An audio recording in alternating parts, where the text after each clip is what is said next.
Hi, ik ben Tom Lassing, beursbox.nl. Ik ga het hebben over de oorlog in Oekraïne. Ik kijk naar de commentaren onder de video. En onder de video's onder één video stond de vraag: zou je een keer een denkexperiment kunnen doen? Namelijk, hoe zou jij de onderhandelingen met Rusland voeren? En ik vind dat een leuk punt. Dat is een goede om daar eens naar te kijken. Want ja, hoe zou ik dat dan doen? Want ik kan een heleboel commentaar hebben, maar stel je voor dat ik de macht zou hebben die onderhandelingen te voeren. Hoe zou ik er dan in staan? Nou, daarvoor wil ik in ieder geval even terug naar hoe ik naar die oorlog kijk. Ik zie die oorlog eigenlijk, zoals het nu ervoor staat, als iets wat we eerder hebben meegemaakt. Natuurlijk andere situatie, maar wat we hier zien is een groot land wat ooit eigenaar was van het andere land en eigenlijk die situatie terug wil. Dat hebben we eerder gezien, namelijk Sudeten-Duitsland. Namelijk de Sudeten-Duitsers in Tsjechië. Die hebben ooit onder het Duitse Rijk geleefd. Tsjechië ontstond. En ja, daar zaten dus een heleboel Duitsers die onder een ander land zouden vallen. En toen de tijd, 1938, is er gezegd, nou oké, dan geven we dat grotere land Duitsland, geven we Sudetenland, want daarmee zullen ze dan tevreden zijn. En dat was dus allerminst zo, want het gaf alleen maar meer moed richting dat land. Van, oh, je kan zomaar pakken, want ja, ze doen er toch niks tegen. Ik zie die oorlog in Oekraïne als hetzelfde. En dat is niet nieuw. Het is niet de eerste stap die Rusland heeft gedaan richting deze weg. Die stappen zijn vaker genomen. Wit-Rusland, Kazachstan, Georgië. Dus we hebben dit vaker gezien van Rusland. En ja, dit is een van die lijnen. Ook 2014 Oekraïne is gewoon zo'n stap. En toen kwam 2022. En de bedoeling was in één keer alles te veroveren. Eigenlijk het Oekraïense leger zo te verrassen dat het meer een politieke overwinning werd dan een militaire overwinning. En de gedachte was, Zelensky, een acteur, die zal snel opgeven, want die is toch geen politicus. Dus dan nemen wij het politiek over. We moeten wel invallen, dat kunnen we doen met een zondagsleger. En vervolgens zullen we heel Oekraïne krijgen. Dat pakte anders uit. Deels was het een heel groot succes, want het oosten en het zuiden van Oekraïne werden heel makkelijk veroverd. Deels ook omdat daar verraad was van Oekraïense soldaten die eigenlijk wel met Rusland samen wilden werken. Maar aan de andere kant bleek vooral in het noorden bij Kiev de weerstand zo groot te zijn dat daar gewoon een leger verslagen werd. En dat was niet voorzien. En dat zwakke leger van Oekraïne bleek dus tot heel veel in staat. Ja, dan kom je dus tot het punt dat de oorlog anders verloopt dan Rusland dat had voorzien. En er een moment komt van ja, en hoe nu verder? Nou, dat moment is voor Rusland nog niet aangebroken, want ze hebben nog gewoon gezegd, ja, we gaan er gewoon mee door. Voor Oekraïne was het natuurlijk wel een punt van ja, hoe nu verder? Wat willen wij? Wat kunnen wij? Nou, Oekraïne heeft besloten, we gaan vechten. We gaan vechten zolang we het kunnen, doen we dat. En we hopen de steun te krijgen, maar krijgen we geen steun, dan gaan we door totdat we gewoon kapot zijn. En nou, gelukkig krijgen ze steun. Zou je nu moeten onderhandelen? Nou, ik ben geen voorstander van wat we nu zien van ja, een wapenstilstand voor een korte periode. De enige reden dat ze dat willen doen en dat Oekraïne daarin meegaat, is dat de gedachte is dat een wapenstilstand voor Rusland heel slecht uitpakt. Het Russische leger is een heel slecht leger. Dat zijn mensen die zijn van straat geplukt. Die worden onder druk gezet om daar te zijn. Zolang je ze kan laten aanvallen, hou je die druk erop. Op het moment dat er 30 dagen bestand is, wordt het ontzettend moeilijk voor het Russische leger om die mannen in het gareel te houden. Alcoholmisbruik, misdadigheid. Het zijn natuurlijk deels ook misdadigers die uit de gevangenis zijn gehaald. Dus een 30 dagen wapenstilstand zou voor het Russische leger kunnen betekenen dat dat leger desintegreert. Dat het gewoon uit elkaar dondert en dat ze gewoon de discipline daar niet kunnen handhaven. Dat gevaar is er voor het Russische leger. Dat is veel minder voor het Oekraïense leger, want die zullen die 30 dagen gebruiken om eigenlijk hun posities gewoon te versterken. En dat zal Rusland ook wel proberen, maar het punt is bij Rusland, wat moet je dan precies gaan doen? Je kan natuurlijk je verdediging gaan verbeteren. Dat zal ook zonder twijfel gebeuren. Maar hoe hou je die soldaten in het gereel? Dat is het grote probleem. Nou, ik ben geen voorstander van die 30 dagen. Ik vind het risico daarvan te groot.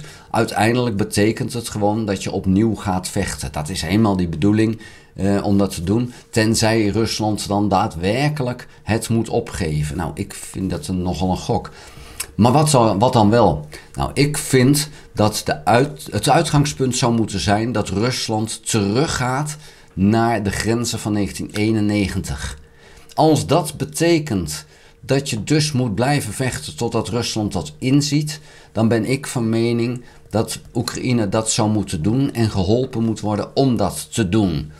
En dat signaal moet naar Rusland toe. Want het gaat me er niet om dat je het ook daadwerkelijk zo doet, maar als je dat signaal brengt naar Rusland, dan weten ze van oké, wij kunnen dit doen, maar ja, we zien niet in dat ze daarmee gaan stoppen. In hoeverre willen wij Rusland nog in stand houden? Want Rusland wordt leeg gegeten van binnen nu op dit moment. Ze hebben te weinig mensen die daar aan het werk zijn, want ze zijn of gevlucht of naar het leger toegemoeten. Ze hebben een economie die aan touwtjes aan elkaar hangt. Het werkt totaal niet meer. Er is een embargo wat heel zwaar geldt. Dus die Russische economie gaat kapot. Het Russische leven gaat kapot op deze manier. Ja, zolang je de hoop hebt, wat er nu is bij Rusland, van ja, maar Amerika stopt er misschien mee, ja, dan blijft Rusland daaraan vasthouden. Die zeggen, oh, dan gaan we nog door. Dus wat Trump doet is compleet verkeerd in mijn ogen. Je zou veel harder moeten zijn en zeggen, nee, wij blijven gewoon steunen totdat jullie stoppen en teruggaan naar 1991. Oké, wat zou ik dan doen met bijvoorbeeld de Krim? Nou, de Krim is Oekraïens. Mijn insteek zou zijn, dat blijft Oekraïens. Nou, waarom wil Rusland het hebben? Ja, ze willen die marinebasis daar hebben, want dat is natuurlijk een fantastische plek om die Zwarte Zee te overheersen. Ja, die zou ik ze dus niet gunnen. En dus in die zin moet je daar keihard in zijn van nee, dat is Oekraïens, dat blijft Oekraïens. Rusland is groot genoeg, zoals het nu is zonder dat, dus weg daar. Nou, dan is de vraag, kan je dat daadwerkelijk ook zover krijgen dat Rusland weggaat? Nou, ik denk dat het heel moeilijk wordt om militair gezien het te veroveren. Ik denk dat de insteek zou moeten zijn dat uiteindelijk Rusland zo verzwakt wordt dat ze zelf weggaan. Zoals het in Afghanistan ook is gedaan. Daar is ook niet gezegd we gaan helemaal veroveren en doen. Nee, je gaat die Russen zo vaak en zo structureel raken dat ze op een gegeven moment zeggen ja, dit kunnen wij gewoon niet volhouden. We verliezen zoveel dat we dat gewoon niet kunnen blijven aanvullen. De enige reden dat Rusland het tot nu toe heeft volgehouden is Noord-Korea. Hè? En Noord-Korea zat op een ongelofelijke berg aan artilleriestukken en artilleriemunitie. En daar hebben ze een beetje van aan Rusland gegeven. Daarmee heeft Rusland het gered. Anders was het voor Rusland al over en uit geweest. Dit een beetje met Iran, die met name de drones heeft geleverd. Maar Rusland was al op de knieën. Maar ja, toen kwamen die andere landen, die kwamen Rusland helpen. Nou, gaat dat nog een keer gebeuren met de andere landen? Ik denk dat dat wel mee zal vallen. China doet zaken met Rusland, maar doet ook zaken met Oekraïne. Rusland is daar niet enorm voor getrokken door China. China ziet ook graag dat Rusland best wel wat zwakker blijft.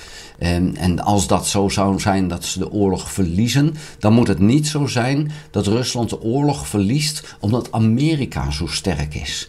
Dat zou voor China zal het heel belangrijk zijn dat als Rusland verliest, dan moet het door Oekraïne komen en niet door de Verenigde Staten. Want als de Verenigde Staten hier gaat zeggen wij hebben Rusland verslagen, ja, dan is dat voor China heel ongunstig. Maar als Oekraïne dat lukt, liefst zelfs vanuit China gezien zonder hulp van de Verenigde Staten, dan is het zo erg niet. Want dan is Rusland de zwakke partij waarmee China dan heel makkelijk zaken kan doen. En China wil graag zaken doen met Rusland, want grondstoffen en olie en gas, ja, dat is lekker goedkoop op het moment dat jouw tegenpartij daarin heel zwak staat en eigenlijk met alles akkoord moet gaan. Hoe lager de prijs, hoe beter dat is. Het gaat slecht met de Chinese economie. Het gaat slecht met ja, eigenlijk hun vastgoedsector. met importheffingen, dat heeft allemaal een impact. Dus als ze dan in ieder geval nog met Rusland goedkoop zaken kunnen doen, zou dat een positieve taak zijn.